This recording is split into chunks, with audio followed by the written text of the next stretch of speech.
J.R. Smith, Doug Gottlieb's pick to win this thing. Oh! Before J.R. Smith was an NBA champion and the 2012 to 2013 NBA Sixth Man of the Year. Suns saw firsthand why he's called J.R. Switch. J.R. Smith wins it at the buzzer. Before becoming one of the most controversial NBA players, getting hit with a series of suspensions and fines from the NBA, serious trouble with the law, and even participating in an on-court brawl. There goes JR, look out. Oh, that's a tough foul, Marty Collins. Careful, no. Before J.R. Smith gave us moments like these. I was open, so I shot the ball. What are you talking about? In the first half, you ran off the court and hugged Jason Terry, and Snell got a layup because you were off the floor. Oh, I didn't know I was in the game. Who that guy is. Oh, we just give each other a lot of confidence going into games. It honestly doesn't matter. It's just the feel of the basketball game. Best sums up the Cavs the last month and a half. They took some hits in March, but they've come together and they've bounced back. J.R. Smith was raised by a dad that might have become a pro baller, that is if it wasn't for his inability to get along with his college ball coach. As for J.R., well, he avoided that problem going straight from high school to the NBA. But once there, well, that's when the story really gets going. He's been at the center of several controversies, both on and off the court. He became an NBA champion for the first time in 2016, and the next year, well, he suffered through a harrowing ordeal in his personal life. What's going on, guys? It's your boy Michael McCrudden, documenting the life and career of J.R. Smith, prior to fame, here for you on Before They Were Famous. Now, I recently documented Klay Thompson, and I've done a ton of NBA players in the past, so be sure to check out our athletes playlist. And as always, let me know who you want me to document next, and I gotta give a shout out to our sponsor, SeatGeek. They actually hooked me up with tickets to see the Raptors play the Cavs when they knocked us out of the... Anyway, it was a fun night. Let's take a look.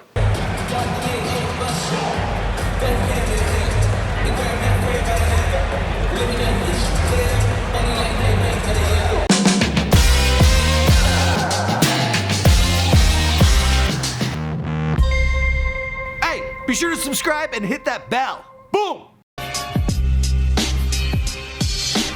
Earl Joseph Jr. Smith III was born on September 9th, 1985 in Freeholboro, New Jersey, but he came up in Lakewood, a small blue-collar town in central Jersey.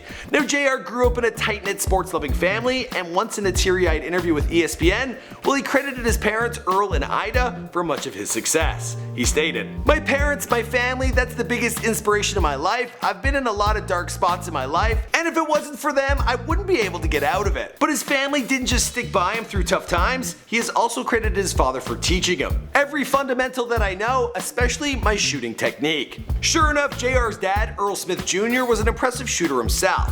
He played ball in college at New Jersey's Monmouth University, playing on the school's second team, who routinely beat the starters in practice. Now, when the management of the team got to the point where it was about as much as he could take, well, Earl confronted his coach, saying everything he wanted to say before storming off.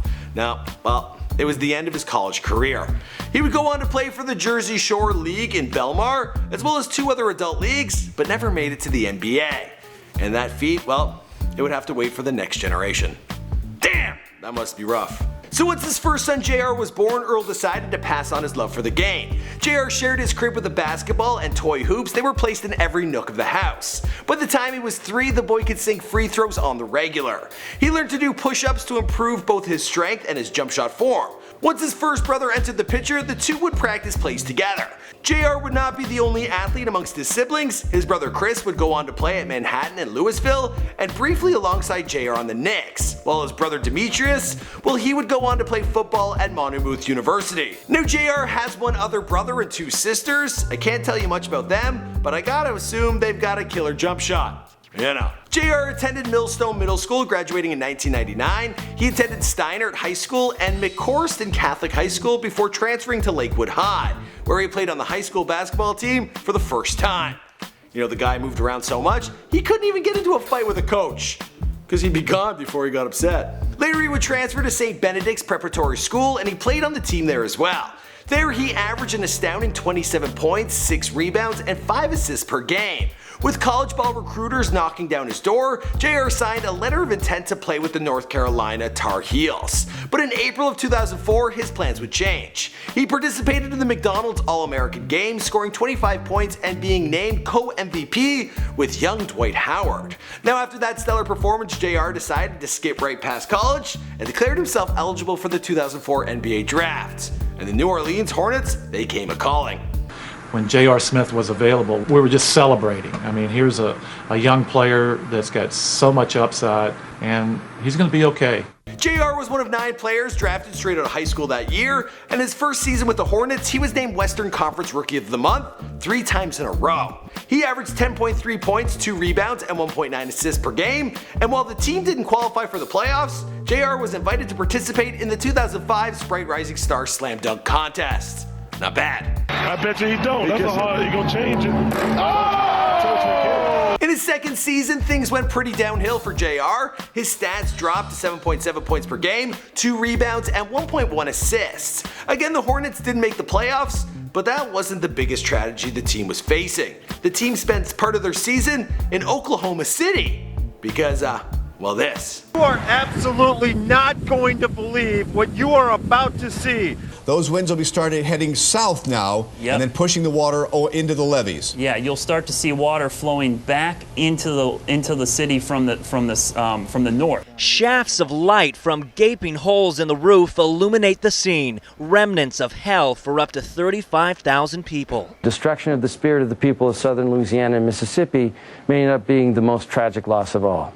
George Bush doesn't care about black people. After moving from New Orleans to Oklahoma City because of Katrina, well, JR would be swapping cities for another reason.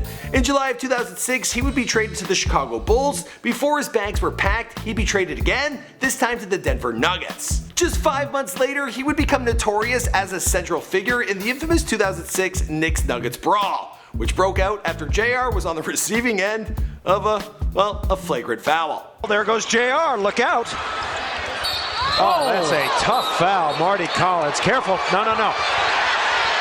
What's Robinson doing? The brawl made its way into the stands and calmed down for a few seconds before breaking out again mid-court. Look at this.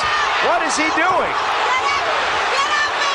They're trying to restrain Jared Jeffries. Jeffrey and 2 guys are going. This is horrible. In the end, all 10 players would be ejected from the game, with 7 receiving severe fines and suspensions. JR would miss 10 games and over $126,000. The only player more seriously penalized was Carmelo Anthony, who was suspended for 15 games and fined just over $640,000. Both teams were also fined $500,000 apiece. While this was a serious stain on the reputation of the NBA, the brawl was often met with yawns from fans. You know, they've seen greater violence in hockey or baseball, and they've witnessed much crazier brawls just 2 years prior. You know, the Pacer-Pistons brawl, also known as the Malice in the Palace. He's jumped over the scorer's table and is trying to get down to the bench. Artesta's in the stands. Oh, this is awful. Fans are getting involved. Steven Jackson's in the fans. Strangely, JR's brawl and subsequent punishment would not be the biggest controversy of his NBA career.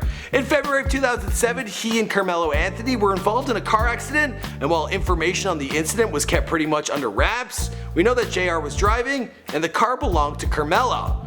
Just a few months later, well, JR was involved in another car accident. This time, both he and 2 passengers were injured when he drove through a stop sign and smashed into another car. Both JR and one of the passengers, Andre Bell, well, they weren't wearing seatbelts, and they were thrown from the vehicle during the collision. Andre suffered serious injuries to his head, which he died from in the hospital 2 days later. JR was then charged with vehicle manslaughter and pled guilty in 2009, resulting in a 90-day sentence in Monmouth County Jail and a 7-day suspension from the NBA. That same year, he closed his Twitter account after a controversy arose surrounding how he wrote. He was accused of connections to the Bloods because of his tendency to replace C's with K's. That actually reminds me of some thumbnails I've made on this channel in the past on 2 guys on the Toronto team. What was I thinking? On a positive note, through the years, JR was improving as a player since hitting rock bottom in the final years with New Orleans. Back then, he had 7.7 points per game. In his first season with Denver, that number would rise to 13.0, and by 2009 to 2010 season, he hit a high mark of 15.4 points per game, a number he wouldn't top until joining the New York Knicks. But before that could happen, Smith would cross the Pacific to play for the Chinese Basketball Association during the 2011 NBA lockout. JR signed to the Zhejiang Golden Bulls without an opt-out clause, meaning he wouldn't be able to return to the NBA until after 2011 to 2012. A standout player in the Chinese league, JR scored a whopping 34.4 points per game, led his team to the playoffs, won a Foreign Player of the Week award, and was selected as a starter at the Southern Division All-Star Game, but decided, well, he didn't want to play. He then made his return to the NBA, signing a $2.4 million contract with the New York Knicks, which would later be bumped up to $2.8 million, but he would soon need all that money. In March of 2012, JR was fined $25,000 by the NBA for posting a picture of Terry Jose on his Twitter account, but it's still probably worth it. Now 2 months later, he was arrested in Miami Beach for failing to appear in court for a case involving him driving a motor scooter without a license. Pretty lame. Now we would be back in court again in June, this time for a lawsuit involving his Chinese league team. The Golden Bulls had withheld $1 million of his salary after claiming he missed several practices and faked an injury, and he sued them to get that money. Because them scooter infractions, they're expensive. Now during the 2012 to 2013 season, JR hit a career high of 18.1 points per game and earned the NBA Sixth Man of the Year award. At the same time as controversies continued, he was suspended during the 2013 playoffs after elbowing Jason Terry in the chin. He then underwent surgery to repair his left knee. During his recovery, he was suspended for 5 games for violating the NBA's anti-drug policy, which did not start until he had recovered from his surgery.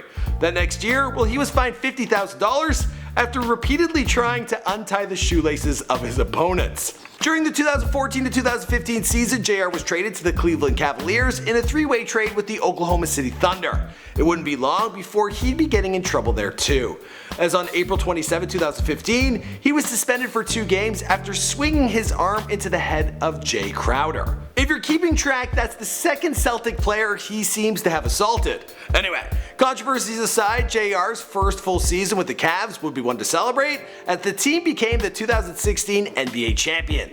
Tip taken by Spades, final seconds. It's over! It's over! Cleveland is a city of champions once again! After the victory, J.R. Smith was spotted multiple times topless, and during the team's visit to the White House, well, Obama was quick to make a joke about J.R.'s notorious shirtlessness. I also, before I go any further, want to give a special thanks to J.R. Smith's shirt for showing up. I wasn't sure if it was going to make an appearance today. Never missing an opportunity, JR would then commission a t-shirt of his own torso, which you can actually buy online. One website, they're selling it for only $37. In August of 2016, JR married Jewel Harris, and together they have 3 daughters, Demi, Peyton, and Dakota. The youngest, Dakota, was born extremely premature in January of 2017. I was in pain, like every 15 minutes I was getting what I didn't know at the time were contractions. She was like, "I'm sorry, sweetheart, this baby is gonna come." I said, "What? When? How?" 18 weeks early, JR's daughter weighed just 1 pound when she was born. When I first had my daughter the 2nd day of January, she was no bigger than this phone, no lie. I could literally hold her in one hand. Probably she wouldn't even get to hear. At first, she didn't even really have skin, it was more of a gel. Her survival was by no means guaranteed, and doctors, they kept the baby on life support for the first weeks of her life. She was fed through a tube and also intubated, and JR and his wife, well, they couldn't even hold her. Something like that, and you have no control. And it's your child, and you would obviously do anything for her. Rather than keep the matter private, JR shared the experience on social media, and after 35 days in the hospital, he was able to hold his daughter for the first time, and shared this picture of the moment on Instagram, captioning it, "Today is one of the greatest days of my life. Today I get to hold my youngest for the first time. God is great. Dakota Strong." After a harrowing 5 months in the hospital, Dakota was finally ready to go home, and JR obviously loves his daughter. I wonder what they think of him. Him because he made the championship without getting kicked off the team. Anyway, if you got plans to see JR do what he does best, and of course I'm not talking about driving, well, I got just the place for you to get the best price on tickets. I'm talking about a little place called SeatGeek. Boom! The This is the world's largest event ticket search engine. What they do is search all the ticket prices available on the web to find the absolute best seat at the best price. SeatGeek puts out a 1 to 100 score to let you know if you're getting a good deal or a bad one. Green means good, red means bad. Now, because you've all been amazing subscribers, truthfully, I worked out a deal to get you $20 back when you use the promo code McCrudden. It's my last name. Double C, double T. Don't forget the M. Now, at the time of this recording, JR and the Cavs, they are competing to take home the 2018 NBA Championship after losing to their rivals, the Golden State Warriors, last year. So, by the time you see this, you're gonna know that they lost. They haven't lost yet, but I can see that happening. As for the rest of the story, we'll have to wait and see, because this is before they are famous. Now, thanks so much, guys, for taking the time to watch this video. We have an entire playlist dedicated to athletes, so if you enjoyed this video, you'll probably like what's on there. Also, thanks to SeatGeek, there is a link down below. I'll see you guys in another video.